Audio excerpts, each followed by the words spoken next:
우리가 살고 있는 사회를 포스트 모던의 시대라고 이야기합니다. 이 미국의 시카고에 가면 옥수수 빌딩이 있습니다. 기존의 형식을 파괴한 이 포스트 모던을 상징하는 건물이죠. 이 시카고의 빌딩 숲 안에는 이 일반적인 건축 양식과 다른 신기하고 새로운 건물들이 많이 있습니다. 포스트 모던은 이전에 있었던 절대적인 기준을 부정하고 각자의 선택과 기호에 따라 선이 결정됩니다. 기준 자체가 모호하다 보니 우리가 절대 선이라고 여겼던 가치들이 무너지기도 합니다.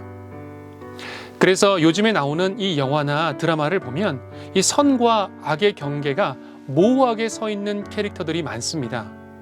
더군다나 이 영화에서는 악한 쪽에 서 있는 사람들이 더 매력적으로 그려지기도 하면서 우리로 하여금 이 가치관의 혼란을 느끼게 만들죠. 성경에서는 오직 하나님 한 분만을 선하다라고 말씀합니다. 여호와께 감사하라. 그는 선하시며 그 인자하심이 영원함이로다. 성경에서는 인간에게는 선할 수 있는 여지가 없다라고 말합니다. 그래서 사도 바울은 로마서에서 자신의 육신의 연약함과 이 죄성을 말하고 있습니다. 내가 원하는 바 선은 행하지 아니하고 도리어 원하지 아니하는 바 악을 행하는도다. 이처럼 인간에게는 선할 수 있는 여지가 없습니다. 양선, 즉 이 선한 열매를 맺기가 불가능해 보입니다. 그럼에도 성경은 이 우리가 지으심을 받은 목적을 또한 다음과 같이 설명하는데요.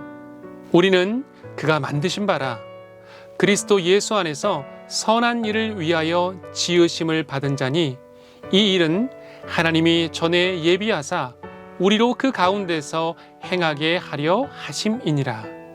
성경은 우리가 선한 일을 할 수 있는 이 가능성을 열어주는데 바로 예수 안에서 선을 행할 능력을 얻게 된다고 말합니다. 내 능력이 아닌 예수님 안에서 그분과 동행할 때 가능해지는 것이죠. 또한 우리가 이 선을 행하기 위해서는 먼저 무엇이 선인지를 분별할 수 있어야 합니다. 너희는 이 세대를 본받지 말고 오직 마음을 새롭게 함으로 변화를 받아 하나님의 선하시고 기뻐하시고 온전하신 뜻이 무엇인지 분별하도록 하라. 이 말씀을 통해 우리가 선한 일을 분별하기 위한 이 중요한 절차들을 보게 됩니다. 유진 피터슨의 이 메시지 성경은 현대적인 언어로 이 말씀을 생생하게 설명합니다. 문화에 너무 잘 순응하여 아무 생각 없이 동화되어 버리는 일이 없도록 하십시오. 대신에 여러분은 하나님께 시선을 고정하십시오. 그러면 이 속에서부터 변화가 일어날 것입니다. 그분께서 여러분에게 바라시는 것을 흔쾌히 인정하고 조금도 머뭇거리지 말고 거기에 응하십시오. 사실 우리는 이 유행에 지나치게 민감하고 세상의 흐름에 늦춰지지 않도록 부단히 노력을 합니다. 그러다 보니 하나님께 우리의 시선을 고정하지 못할 때가 많이 있죠. 옳고 그름의 기준을 놓치게 되는 것입니다. 자녀 양육에 대한 기준을 하나님께 두지 못하고 이웃집 어머니와 이 학원 광고에 따라 마음이 흔들릴 때가 많이 있습니다. 우리가 양선의 열매를 맺기 위해서 가장 중요한 것은 이 선의 기준점이 하나님께 있다는 그 믿음의 고백입니다. 나의 자녀를 하나님께 맡기며 하나님께서 선한 일을 이루실 계획을 신뢰하는 것입니다. 그렇다면 우리 삶에서 양선을 이룬다는 것은 구체적으로 무엇일까요? 이 내가 좋은 영향력을 가짐으로 상대방을 더 좋은 사람으로 변화하도록 돕는 성품입니다. 우리는 이 잘못된 점을 보는 눈이 굉장히 발달되어 있지만 상대방의 좋은 점을 보는 시력은 약한 것이 사실입니다. 그래서 이 자녀와 상대방에게 좋은 의도를 가지고 다가가지만 그 표현이 서툴러서 서로 오해가 생기는 일이 많습니다. 지난번에 그거 하지 말라고 분명히 말했을 텐데 왜 이렇게 엄마를 실망시키니? 이 우리 마음에는 상대방을 이 기회에 바꿔야겠다는 생각을 많이 하게 됩니다. 그래서 이 이전에 잘못한 것까지 다 꺼내놓는 실수를 범하게 됩니다. 결국 이 서로의 신뢰가 깨어져 버리고 마는 것이죠. 그렇다면 이 양선의 성품은 이 상황을 어떻게 바라볼까요? 그럼에도 그의 노력을 바라봐 주려고 하는 것입니다. 물론 이 자녀의 행동이 여전히 마음에 들지 않는 것은 사실입니다. 그러나 양선의 마음은 우리 자녀가 더 심한 것들을 표현하지 않았겠지, 더한 것도 본인도 참았겠지라고 여겨주는 것입니다.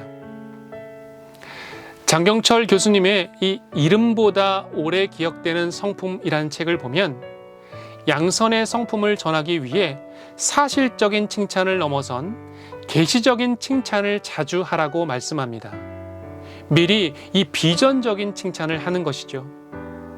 성경에 보면 이 베드로는 성숙한 인격과는 거리가 멀어 보이는 굉장히 급하고 충동적인 사람이었습니다. 그런데 주님께서는 그런 베드로에게 계시적인 칭찬을 하십니다. 또 내가 내게 이르노니 너는 베드로라. 내가 이 반석 위에 내 교회를 세우리니 음부의 권세가 이기지 못하리라. 지금은 연약하고 불안한 베드로이지만 앞으로 든든하게 반석과 같이 될 것이다라는 이 예수님의 칭찬입니다. 상대방이 실수할지라도 그것을 품어주고 앞으로 잘할 수 있는 것을 미리 보고 알려주는 것입니다. 베드로를 향한 예수님의 칭찬은 예수님의 십자가 부활 사건 이후에 베드로를 만나실 때의 열매를 맺습니다. 이미 예수님을 3번 부인한 베드로, 인생의 절망을 경험한 이 베드로에게 주님께서는 아무 말씀도 하지 않고 처음에는 그저 그들을 먹여주셨습니다. 사실 베드로는 어떠한 책망을 받아도 할 말이 없었습니다. 그런데 주님은 그저 그들의 지친 몸과 마음을 위로하십니다. 예수님께서는 베드로에게 물어보십니다. 책망의 말씀도 베드로의 실수에 대한 지적도 아니었습니다. 예수님은 전혀 다른 이야기를 물어보십니다. 내가 나를 사랑하느냐? 베드로가 대답합니다. 네, 주님, 제가 주님을 사랑합니다. 주님께서 다시 베드로에게 말씀하십니다. 내 양을 먹이라. 내 양을 치라. 내 양을 먹이라.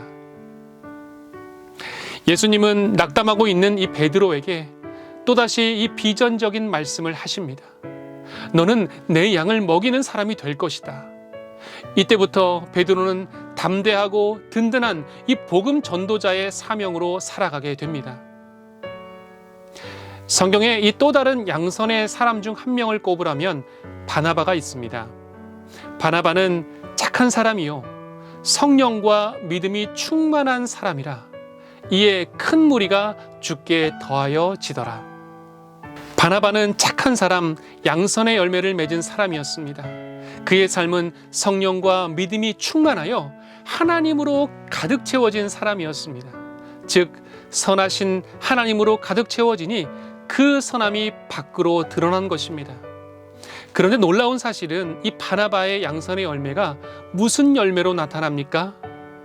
큰 무리가 주께 더하여 지더라. 그의 삶을 통하여 예수님의 이름으로 드러나고 믿지 않는 사람들이 예수님을 알게 되었습니다. 그의 선함의 향기가 자연스럽게 세상에 흘러간 것입니다. 그래서 그의 바나바의 이름의 뜻이 권면의 아들, 위로의 아들입니다. 사랑하는 여러분, 우리는 선한 능력이 없지만 주님 안에서 선함을 우리 가정과 자녀에게 이 세상에 드러내시기를 바랍니다. 또한 우리 자녀에게 계시적인 칭찬을 많이 해주시길 바랍니다. 그 비전대로 우리 자녀들이 열매를 반드시 맺게 될 것입니다.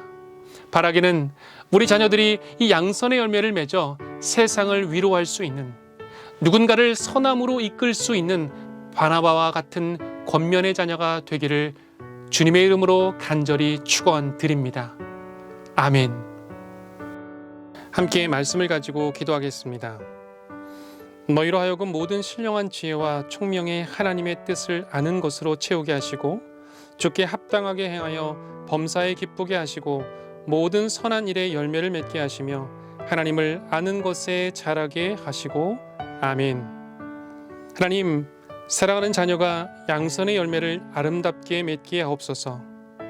혼란한 시대에 선악을 분별하게 하사 하나님의 뜻을 올바로 깨달을 수 있는 지혜를 내려 주소서. 예수님, 사랑하는 자녀에게 선한 양심을 더하여 주옵소서.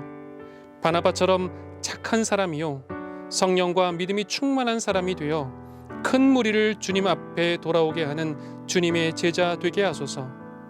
성령님, 부모인 제가 자녀를 말씀으로 양육하는 가정의 신앙교사됨을 결단하게 하옵소서. 말씀은 모든 선한 일을 행할 능력임을 고백하니 지식보다 하늘의 지혜를 전수하는 성령의 충만한 부모가 되게 하옵소서. 평생의 선하심과 인자하심을 베푸시는 예수님의 이름으로 기도합니다. 아멘.